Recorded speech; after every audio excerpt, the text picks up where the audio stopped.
What's going on, guys? It's LtBuzzLitebeer, and today is episode 3 of What Were They Thinking?, where I take a critical look at how the developers at Massive have incorrectly programmed a weapon in the Division. Now, I know I haven't posted a new installment of this series in several weeks, and Update 1.4, which has been rumored to be game-changing, is looming on the horizon, but I really needed to post this one once it was finished. In my last episode, I reviewed the Chris Vector submachine gun. If you haven't yet had a chance to view that video, I will leave a link in the description below. So, for today, I would like to jump back into the assault rifle classification and focus on the venerable AK-47. The AK-47 is the single most recognizable weapon in the world, and if you were to show one to a person who knows nothing about weaponry, they would probably still be able to identify it as an AK. Even after nearly 7 decades since it was developed, the AK and its variants are still the most popular and widely used assault rifles in the world due to their reliability, low production cost, availability, and ease of use. The first programming error with the AK-47 is its lack of accuracy.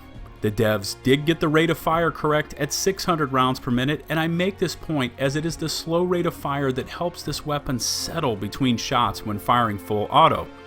Our in-game model, the classic variant, is actually the AKM, a slightly modernized version that among its features included a slanted muzzle device that was added to further counterclimb while firing full auto. With a slow rate of fire and stock slant muzzle, the AK-47, even when naked of in-game mods, should settle back to close to neutral between shots and allow continual follow-up shots in the general area of the first shot. Now, the real-life AK-47 was never built to be a truly accurate weapon at distance, and at anything past 300 meters, it really starts to struggle to maintain rounds on target. But let's face it, while we're playing the Division, we never get to engage enemies at those kind of ranges, with most of our gunfights happening at 30 meters and in. This is where the AK's good enough accuracy should do just fine, and we should be able to keep this weapon on target. Instead, the weapon shows significant bloom while firing full auto at even close ranges, and usually requires pop firing to try and maximize rounds on target, as firing full auto just burns through your ammo. The second error I have found is how subtle the differences are between the AK-47 and its more modern variant, the AK-74. Now, in real life, the 74 was quite similar to the 47, and they share a 50% parts commonality, with the real difference between the two being that the 74 was converted to the high-velocity 5.45 by 39mm cartridge, while the original AK fired the much heavier 7.62 by 39mm rounds. The 74 fires at a slightly higher 650 rounds per minute versus the 47 at 600 rounds per minute, and only the magazine shape will usually tell a trained agent if the weapon is a 47 or 74, with the 47 having the iconic, heavily curved magazine much like a banana, while the 74, due to its more cylindrical ammo, uses a more traditional box magazine curvature. The muzzle velocities of each weapon are close, with the 47 clocking in at 715 meters per second, while the 74 ramps it up to the 800 to 900 meters per second range depending on ammo. Now, all of this information has led me up to this point. The 47 should be a more dominant weapon in close range engagements, as it just simply deals more damage due to its round type and ability to deliver more kinetic energy to the target. Vice versa, the 74 should be more accurate at medium-range conflicts, as this is why the ammunition was changed in favor of a lighter, high-velocity round. It seems the devs just grouped these two weapons together and never really gave them any identifying or specific characteristics. The final and most unforgivable of program errors is the recoil. Now, when I say recoil, I mean wild, uncontrollable recoil that actually pulls the weapon skyward and up to the right. I have never seen an AK pull upwards to the right, as the case ejections which happen in the action are ejected outwards to the right and should push the weapon to the left.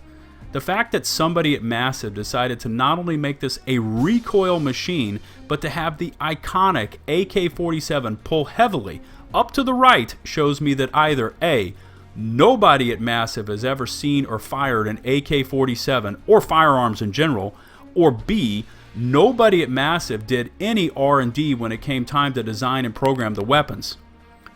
This is the single most recognizable weapon in the world. If you just YouTube search AK-47, there are hundreds of videos that pop up, all showing the real-life weapon firing in full auto.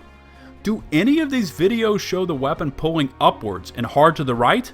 I think not, and this is what really pissed me off, dare I say offended me when it came down to the AK-47. I know the Division is not trying for 100% real-world accuracy when it comes down to programming weapons, but to screw up the AK-47 due to sheer lack of knowledge of the weapon or indifference to get it programmed correctly is unforgivable. So what can be done to the meta to correctly portray the classic AK-47 assault rifle? The first thing I would do is to adjust the weapon's accuracy so that it does well at close range conflicts and then has a dramatic drop off as it goes to medium to longer range engagements. In turn, I would adjust the AK-74's accuracy so that it was similar to the 47 at close range but had slower accuracy to distance drop off. This would force players to choose between close range juggernaut or an overall balanced weapon able to engage most targets at most distances. My second change would be to boost the damage output of the 47 up over the 74 in an attempt to appreciate the devastating capabilities of the 7.62 rounds. This would give the 47 the clear close range advantage due to its kinetic damage delivery, but would sacrifice medium and long range engagements due to its inferior accuracy. Finally, I would totally erase the heavy upwards and diagonally to the right recoil of the AK-47 and put in a recoil pattern that was more realistic and true to this weapon. If anything, the AK-47 should pull a little to the left under full auto firing, and the shooter should suffer in the stability department when firing in this mode due to the heavy kick of the 7.62 rounds. This doesn't mean the damn weapon should rise to almost 45 degrees altitude and pull incorrectly to the right. Massive, you had one chance to get the granddaddy, the Mount Everest, the Super Bowl of all weapons correctly programmed, and you blew it. Hopefully you will take a look at this grievous programming error and get it fixed in an upcoming patch. As always, I would love to hear what you thought about this video and my proposed changes to the AK-47 programming. I would like to use the comments section as a forum, so please leave your thoughts as to what are the best changes for the current AK meta. In addition, if you could take the time to rate the video with either a thumbs up or down, it would be greatly appreciated. If you want some more LtBuzzLitebeer and my weapon reviews in your life, follow me on Twitter at LtBuzzLitebeer. I am very proud about all of the work I put into my entire The Division Weapon Review playlist, and it really is the most comprehensive and accurate Division Weapon Review playlist on YouTube. So, if there is any weapon in the Division you have questions about, look no further than my reviews to answer any and all of your questions. And remember, from my channel, likes, comments, subs, and loved. Until my next The Division video, this has been LtBuzzLitebeer saying peace out.